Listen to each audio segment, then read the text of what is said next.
2026 বিধানসভা নির্বাচন।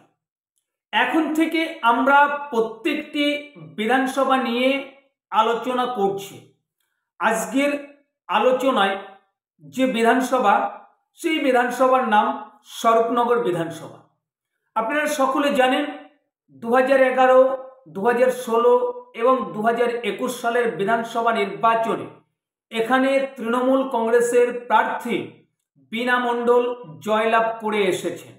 এবার 2026 বিধানসভা নির্বাচনে এই আসন কি তৃণমূল কংগ্রেস ধরে রাখতে পারবে? তো এটাই আমাদের আলোচনা আজকের। সম্পূর্ণ ভিডিওটার সঙ্গে থাকবেন, তাহলে জানতে পারবেন কি হতে পারে 2026 বিধানসভা নির্বাচন।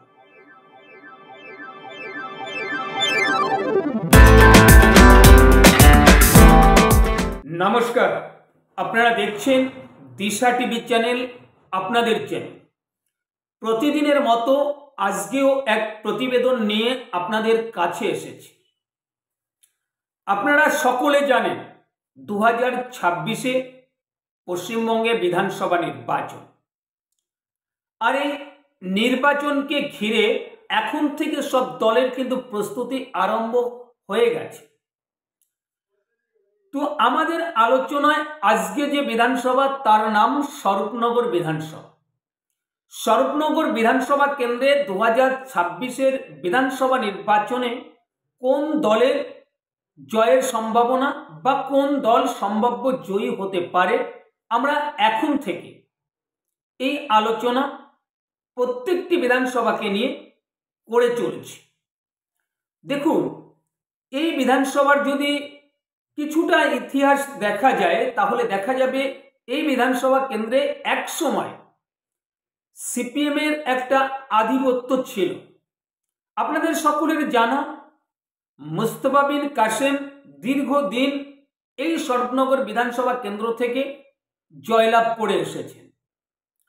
আমরা যদি দেখি 2006 বিধানসভা নির্বাচনের ফলাফলটা, তাহলে আপনারা জানতে পারবেন এটা বর্তমান তৃণমূল কংগ্রেসের এমএলএ অশোকনগর থেকে যিনি নির্বাচিত হয়েছেন, মাননীয় নারায়ণ গোস্বামী, এই স্বরূপনগর বিধানসভা তার নিজের গ্রাম বলতে পারেন, নিজের ঘর বলতে পারেন। সেখানে তিনি 2006 সালের বিধানসভা নির্বাচনে প্রতিদ্বন্দ্বিতা করেছিলেন এবং তিনি পরাজিত হয়েছিলেন। আর সেই সময় 2006 সালে এই স্বরূপনগর বিধানসভা কেন্দ্রটি ছিল জেনারেল, যে কেউ দাঁড়াতে পারবেন। এখন সেটা এসসি সংরক্ষিত হয়ে গেছে।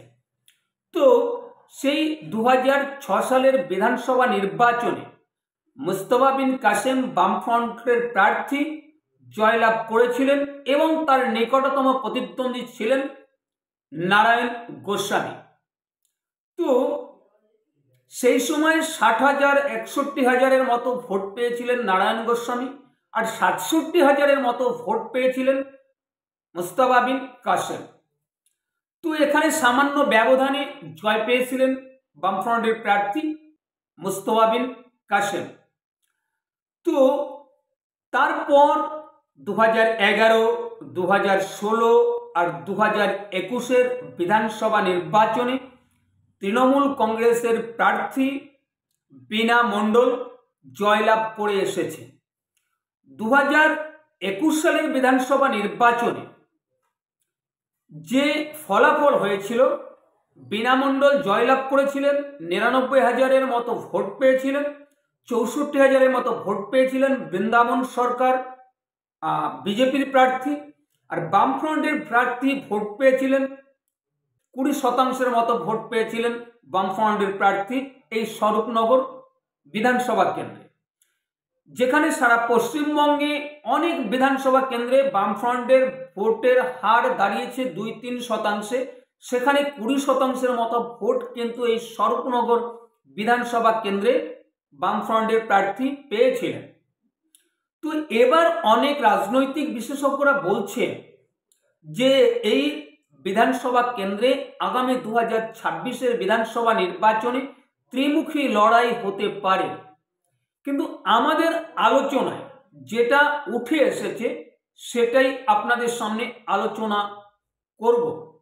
দেখুন, আগে আমাদের জানতে হবে যে এই স্বরূপনগর বিধানসভা কেন্দ্রে ভোটার সংখ্যা কত। প্রায় 2,40,45,000-এর মতো। এখানে মাইনরিটি বা মুসলিম ভোটার প্রায় 44%। আর ভোটের সংখ্যাটা, মুসলিম ভোটারের সংখ্যাটা 1,05,000-এর মতো আর কি। তো সেই 1,05,000 যদি হয়ে থাকে, তাহলে অনেক রাজনৈতিক বিশেষজ্ঞরা যেমন বলে থাকেন যে পশ্চিমবঙ্গে যে মুসলিম ভোট একসময় বামফ্রন্টের কাছে ছিল, সেই ভোটটা এখন তৃণমূল কংগ্রেসের কাছে চলে গেছে। আর পশ্চিমবঙ্গে যে মুসলিম ভোট, সেই ভোটের 90% ভোট কিন্তু তৃণমূল কংগ্রেসের ভোট বাক্সে যায়।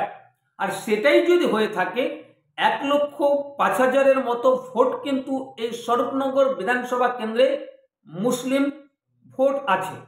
তার যদি 90,000-এর মতো ভোট তৃণমূল কংগ্রেসের ভোট বাক্সে যায়, তারপরে যে বাদবাকি যে ভোটটা, সেই ভোটের মধ্যে তৃণমূল কংগ্রেস, কংগ্রেস, বামফ্রন্ট, আইএসএফ এবং বিজেপি, তাদের মধ্যে এই নির্বাচনী লড়াইটা হবে।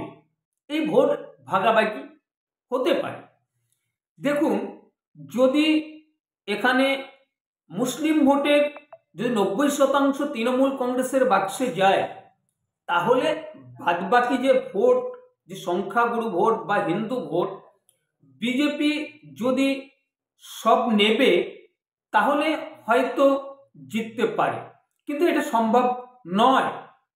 সব হিন্দু ভোটার যে বিজেপিকে ভোট দেবে তার কোনো মানে নেই। তো সেখানে দাঁড়িয়ে এখানে তৃণমূলকে পরাজিত করা বিজেপির পক্ষে এখানে কষ্টকর। কেননা আমরা বিগত যে নির্বাচন দেখেছি, 2019 সালের লোকসভা নির্বাচনে শান্তনু ঠাকুর ভোট পেয়েছিলেন এই স্বরূপনগর বিধানসভা কেন্দ্রে 68,000-এর মতো। আর 2021-এর বিধানসভা নির্বাচনে বৃন্দাবন সরকার ভোট পেয়েছিলেন 64,000-এর মতো। প্রায় 4,000-এর মতো ভোট কিন্তু কম পেয়েছিলেন বৃন্দাবন সরকার। 2026-এ কি হতে পারে? এখানে তৃণমূল কংগ্রেস সম্ভাব্য জয়ী হতে পারে, এটাই আমাদের আলোচনা। আমাদের ভিডিও যদি আপনাদের ভালো লেগে থাকে তাহলে অবশ্যই একটি লাইক করবেন, শেয়ার করবেন এবং চ্যানেলকে সাবস্ক্রাইব করে আমাদের পাশে থাকবেন। ধন্যবাদ। দেখা হবে অন্য কোনো প্রতিবেদন।